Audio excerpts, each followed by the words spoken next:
Olá, pessoal. Olá, pessoal. Estamos aqui hoje na Unesp para entrevistar o Dr. Alessandro Ferrari. Nós vamos falar com ele um pouco sobre a doença do Alzheimer. Bom dia, meu nome é Alessandro Ferrari Jacinto, eu sou docente da disciplina de geriatria do Departamento de Clínica Médica da Faculdade de Medicina de Botucatu, Unesp.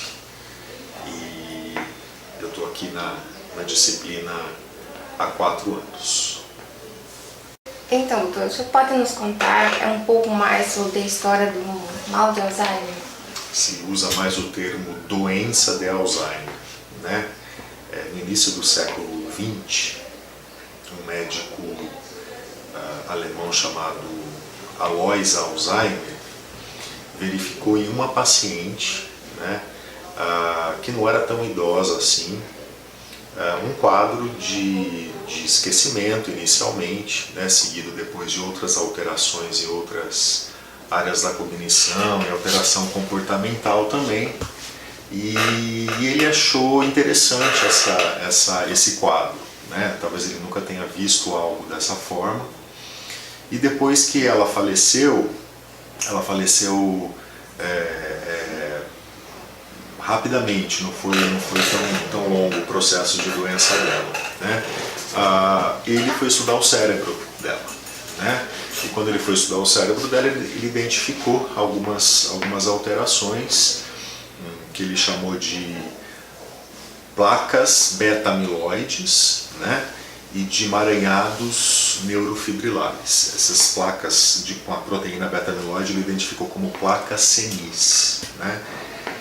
E ficou meio que guardado esse cérebro lá. E durante todo esse tempo sempre existiu a doença de Alzheimer, na verdade, né? Ela não é uma coisa que surgiu de repente, isso sempre fez parte da história do ser humano, né?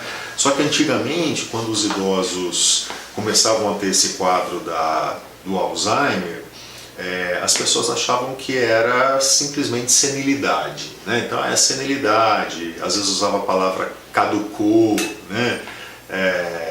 Ou doença relacionada a algum problema vascular cerebral, né? E aí depois da metade do século XX, como a população começou a envelhecer demais e perceberam que esses quadros foram ficando cada vez mais frequentes, alguém teve a ideia de ir lá então começar a estudar esses cérebros também e viram que era compatível com o que o Alzheimer tinha identificado lá no início do século, né? Então, hoje sabe-se que o Alzheimer ele é a causa mais frequente das demências em idosos, né? Ele também acontece em não idosos, aí seria uma demência pré-senil, mas é muito menos frequente do que em idosos, e lembrando que idosos no Brasil é todo indivíduo que tem 60 anos ou mais de idade.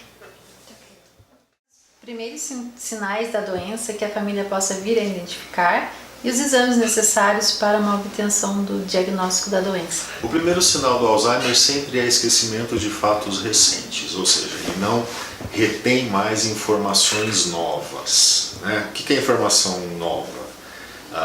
Eu fiz algo hoje, por exemplo, eu sou um avô, meu neto me visitou, amanhã não lembro que meu neto me visitou, ou no mesmo dia, mesmo depois, quer dizer, então eu não estou conseguindo reter novas informações. Eventualmente, em alguns casos, assim, bem menos frequente, você não percebe tanto essa questão da memória no início, mas mais uma questão de função executiva, né? Que é aquela dificuldade de executar funções do dia a dia que você sempre executou, né? Eu diria que a maioria realmente tem a ver com retenção de novas informações no início, né? E aí, com o progresso da doença, a progressão da doença, aí você vai ter alterações em outras áreas cognitivas.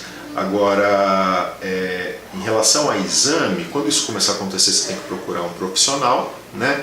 E ele vai pedir alguns exames para descartar outras causas, porque não existe um exame que diga é ou não é Alzheimer, né? Mesmo exame de imagem, né, de neuroimagem, como a gente fala, então tomografia, ressonância, PET, SPECT e outros exames, esses exames não dizem para você, ó, isso aqui é Alzheimer, Então a gente pede tudo isso para descartar outras causas. Como os familiares eles devem atuar diante da doença e qual o impacto que a doença causa na estrutura familiar? Os familiares sempre são peças importantíssimas na doença, né? Porque na verdade o Alzheimer é uma doença que acaba cometendo todo mundo que está cuidando, né? Não é só uma questão do acometido. Às vezes o acometido está levando lá a sua vidinha tranquilamente com o seu Alzheimer, né? Mas quem está do lado acaba ficando sobrecarregado em cuidar, né? Então esse profissional ele tem que estar, esse cuidador ele tem que estar muito bem alinhado com todas as linhas possíveis de tratamento, intervenção que tem para esse paciente. E como que a genética e a idade podem desencadear o Alzheimer? O maior fator de risco para o Alzheimer é a idade. É o maior fator de risco, né? Talvez seja o único fator de risco realmente estabelecido e conhecido que a gente tem. Agora, a genética já é mais complicada, né? É muito difícil a gente dizer é ou não é genético / hereditário para Alzheimer. Não o Alzheimer senil, que é aquele Alzheimer que começa depois dos 60 anos, né? Então a gente vê que tem famílias que tem mais casos. Agora a gente também vê, talvez seja a maioria, de casos que não teve nenhum outro caso na família, né? Agora, quando ele acontece antes dos 60 anos, aí já tem mais um envolvimento genético nisso, que é uma questão mais complexa. Aí são aquelas famílias que todos quase desenvolvem Alzheimer, é uma coisa mais rara aqui no Brasil. Hábitos como tabagismo, alcoolismo ou outros podem desencadear também a doença? Dizer desencadear é complicado, né? A gente fala em fator de risco, né? Hoje em dia, sabe-se que junto com as alterações do Alzheimer, né, que são aquelas placas senis, os emaranhados neurofibrilares que eu falei para vocês, existe muita doença cerebrovascular junto, né? Então a gente tem, por exemplo, um banco de cérebros enorme em São Paulo, na Universidade de São Paulo, na USP, e eles têm visto que essa doença, que a presença da doença cerebrovascular é maior do que se imaginava, né? Inclusive junto com o Alzheimer. Então talvez descubra-se várias coisas aí no futuro em relação ao peso de fumar, de estar sobrepeso, de não fazer atividade física, de ter dislipidemia, de ter diabetes e contribuir pro aparecimento da doença.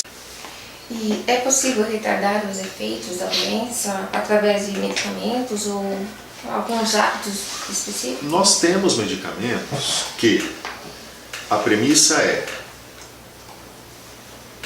desacelera a doença em alguns casos.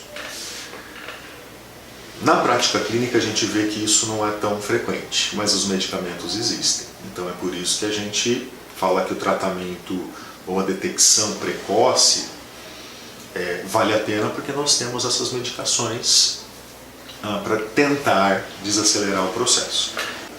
Em relação a hábitos, né? Mesma coisa, assim, dizer que um hábito, então já começou com Alzheimer, aí ele fazer mais palavras cruzadas, ou ler mais, ou assistir mais televisão, é também muito de caso a caso, né? E é muito difícil você medir se isso está realmente desacelerando ou não. A gente vê que em alguns casos sim, outros não, mas são coisas muito difíceis de dizer, ó, isso realmente vai desacelerar o processo. No Brasil, há algum centro de especialização para o tratamento da doença na rede pública?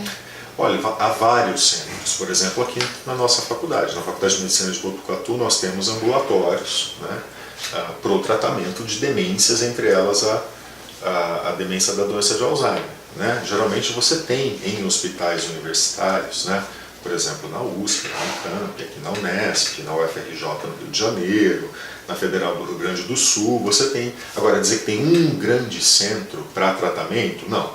Você tem vários centros e principalmente em hospitais escola. E o SUS, ele cobre os exames? Sim. A gente estava lendo e o senhor escreveu um livro sobre isso, né? Sobre a doença do Alzheimer.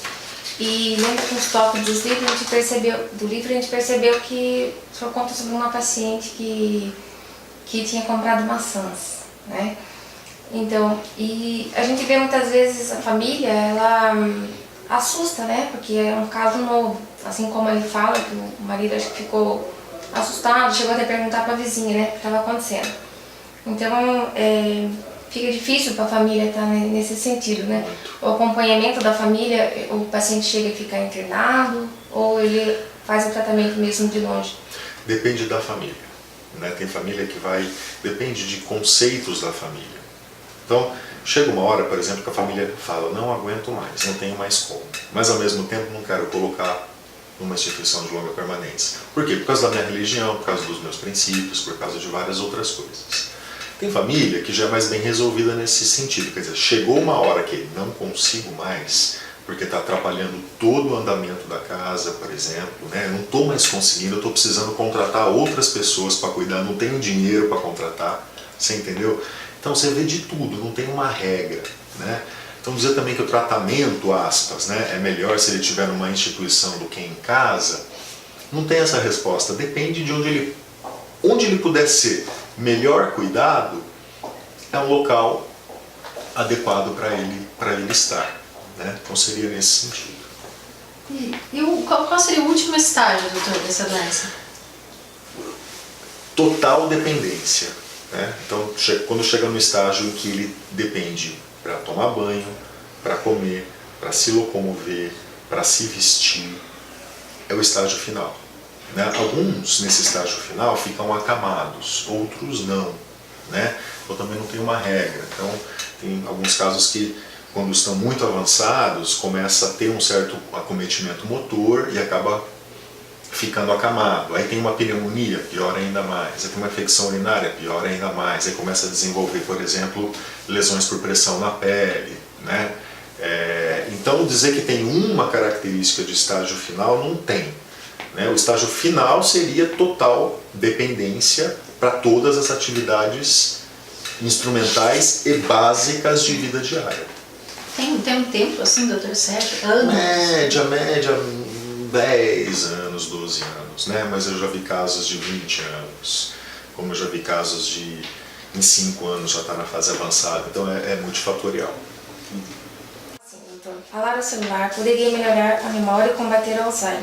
Segundo a pesquisa da Universidade do Sul da Flórida, o estudo desenvolveu em ratos de laboratório que algum deles geneticamente alterado para apresentar distúrbios parecidos com Alzheimer. E o resultado verificou que a exposição de ondas eletromagnéticas dos celulares ajudou a impedir que alguns desses roedores desenvolvessem a doença. Tem absolutamente nada Nada a ver. comprovado. Eu diria que não acredito pessoalmente, e é um estudo isolado com rato. Então assim, não tem nenhum estudo em humanos dizendo que isso pode melhorar. A gente viu também música. Ele não, assim, a maioria não esquece as músicas. Por quê, doutor? Porque a música ela tem um local muito específico no sistema nervoso central.